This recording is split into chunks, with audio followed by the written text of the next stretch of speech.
কি অবস্থা, ভালো লাগে না আর। এগুলা দিছি তারপরেও আসছে। পায়খানা তো আমি পাড়াই দিছিলাম প্রায়, জানো, দিছিলাম কি, দিয়েই দিছি জুতার মধ্যে। ভালো লাগে না।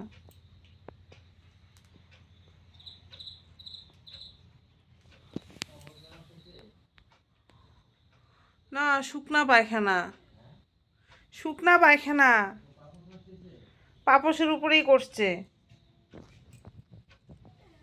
হাই, যা, শোয়ার জায়গা করে দিছি, ওইখানে শোয় না, আবার ডিঙে এসে শুইছে এখানে বারান্দার মধ্যে।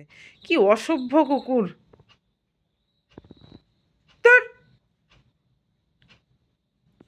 তুমি এটা কালকে দিয়ে আসবা কোথাও? হ্যাঁ, এত কিছু করছি, এখানে এগুলা দিচ্ছি, আর কোত্থেকে ও ডিঙায় গিয়া এগুলা পায়খানা টায়খানা করছে। কি অশান্তি! তো শুভ সকাল আমার প্রিয় বন্ধুরা, কোচবিহার জেলার ছোট্ট একটা গ্রাম থেকে আমি পিঙ্কি আর আমার ব্লগ চ্যানেলে তোমাদেরকে জানাই অনেক অনেক ভালোবাসা। তো তোমরা যে যেখান থেকে আমার ভিডিওটা দেখছো, আশা করছি সবাই তোমরা ভালো আছো, সুস্থ আছো, আর আমরাও ভালো আছি। তা দেখো, ঘুম থেকে উঠেই আমার বর বলল যে আমার দরজার দিকে বের হওয়ার সময় কিন্তু দেখে বের হয়েও। তো আমি জিজ্ঞাসা করলাম কেন, বলে কি এখানেও পায়খানা করেছে। ওই যে আগের যে ভিডিওটা ছিল সেটা ছিল রাত্রের। রাত্রি তখন বাজে 1:20, উঠে দেখি সেই ওই একই কাজ করে রেখেছে। মানে এত কিছু দেওয়ার পরেও যদি মানে বারান্দায় এসে যদি পায়খানা করে, কার রাগটা না ওঠে তোমরাই বলো তো। মানে আমি যে কি যে করব, আমার বরটা একটা পাজি, মানে পাজি লোক, ভীষণই বাজি। ওকে বলছি যে আমি বিড়াল না, মানে কুকুরটাকে দিয়ে আসো, ও কুকুরটাকে দেবে না, শুধু বলছে ভালো হবে ভালো হবে, ভালো করি তারপর। আচ্ছা, যদি ও ভালো হয় তাহলে তো আমরাই রাখবো, তাই না বলো? আমার সামনে, আমি কি যে করব আমি কিচ্ছু বুঝতে যখন পারছি আসবে না, তখন তোমরাই আমার কিছু একটা সামনে ও বলো আমার দিক দিয়ে কি করা লাফাইতে চাইলো। দরকার। আর তুমি কিভাবে কিভাবে আসছো? কোন সাইড দিয়ে আসছো? হ্যাঁ,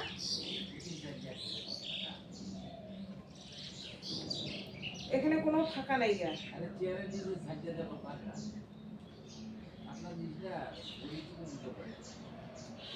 আরে না রে বাবা, ও লাফায় আসছে, সামনে ও লাফাইতে চাইলো, তুমি না করো। লাফাইতে চাইছে, আমি পরে ইয়ে করছি, খুলে দিছি। এই তা কোন দিক দিয়ে আসছে? এদিকে তো কোনো ফাঁকা নাই গা। তুমি নিয়ে যাবে না আজকে আমাকে? কোথায় নিয়ে যেতা? পরিষ্কার তুমি করবা ঠিক আছে, কিন্তু কুকুর আজকে নিয়ে যাবা। কুকুর যদি আজকে না নিয়ে যাও, আমি কিন্তু ওর কোমর ভাঙবো বলে দিলাম। ঠান্ডা মানুষের সাথে না সংসার করাটা সত্যিকারে এক ধরনের জ্বালা, মানে বিশাল বড় জ্বালা। মানে আমাদের স্বামী স্ত্রীর মধ্যে ক্যাচাল কিন্তু ঠিকই লাগে, মানে সবারই লাগে, শুধু আমার না, সবারই লাগে। তো আমার বরটা হচ্ছে খুব ঠান্ডা মানুষ, আর আমি যতই রাগারাগি করি না কেন, মানে হেসে উড়িয়ে দেবে। তাই জন্য আমি কিছু করতে পারি না। এত কিছু যে মানে এই কয়েকদিন থেকে যে এত কিছু বলছি, যে এত রাগ দেখাচ্ছি, এত বমি করছি, তবু যে ও একটা কিছু করবে, মানে কুকুরটাকে কোথাও রেখে আসবে বা কিছু একটা বলবে, কিছু একটা করবে, কিছুই করছে না। তো আমি এই জায়গাটায় কি করব, আমি কিচ্ছু বুঝতে পারছি না। এই এত অত্যাচার আমার আর ভালো লাগছে না। যতই ও পায়খানা পেচ্ছাবো একাই পরিষ্কার করুক না কেন, আমাকে হাত দিতে হয় না, ঠিকই আছে। কিন্তু তারপরেও তো বাড়িতে ঘরের মানে ঘর থেকে বের হয়েই মানে দরজার মুখে যদি এগুলো করে, কার বিরক্ত না লাগে বলো তো? আর এতবার আমি বমি করছি, তারপরেও আমার বরের কোনো হেলদোল নাই যে যাই হোক মানুষটার কষ্ট হচ্ছে। ওর তো কষ্ট হচ্ছে না, ওর অভ্যাস হয়ে গেছে পায়খানা পেচ্ছাপ ফেলতে ফেলতে না।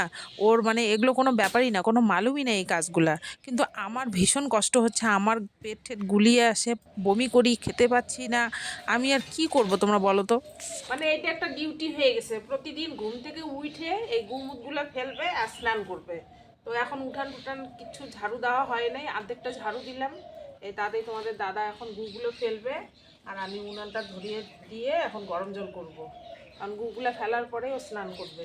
তো প্রতিদিন এই যে এই কাজগুলো আমাদের হচ্ছে, এটা হচ্ছে ডিউটি এখন আমাদের। কার ভালো লাগে বলো তো ওগুলা? হ্যাঁ, সংসারে এখনো কাজকর্ম নাই, শুধু এটাই করো এখন। তুমি থাকবা না না বুধবার দিন, সেদিন ওর মজা হবে দেখো। তুমি আজকে যদি সরাও, তুমি ও যদি আজকে সরাবে, আর যদি না সরায় ও তো বাড়িতে থাকবে না বুধবার দিন, আমি ওকে সরাবো বলে রাখো। ঘুরাই দিব।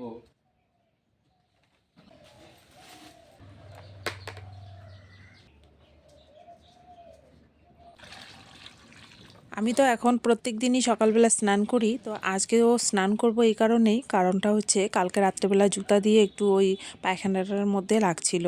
তো মানে বেশি লাগেনি, শুধু একটু মানে ওই আর কি একটু ধাক্কা লাগছিল যেটাকে বলে। তো সেটার জন্য আমি স্নান করব। তার উপরে আমি একটা জায়গায় যাই, একটা কাজ শিখছি, তোমাদের পরে বলবো সেটা। তো সেখানে যাবো জন্যই তাড়াহুড়ো করে এখন স্নান টান করে রান্নাবান্না করে সেখানে যাব। আর আজকে আবার একজন দাদা আসবে কাজ করতে, কিছু ওই যে গাছগুলো লাগাবে। আর আমাদের পশ্চিমের যে ঘরটা, সেই ঘরের মধ্যে কিন্তু আমরা ভাড়া দেব। তো সেই ভাড়া দেবো জন্যে ঘরের জিনিসগুলো ওই ঘর থেকে এই ঘরে নিতে হবে। তো ভিডিওটা বন্ধুরা এখানেই শেষ করছি। আর এই যে উনি করতে থাকে এগুলো, এগুলো ওর প্রত্যেক দিনের কাজ। তো ভিডিওটা এখানেই শেষ করছি বন্ধুরা, সবাই তোমরা সাবধানে থেকো, ভালো থেকো। দেখা হচ্ছে শিগগিরই পরের কোনো ব্লগে।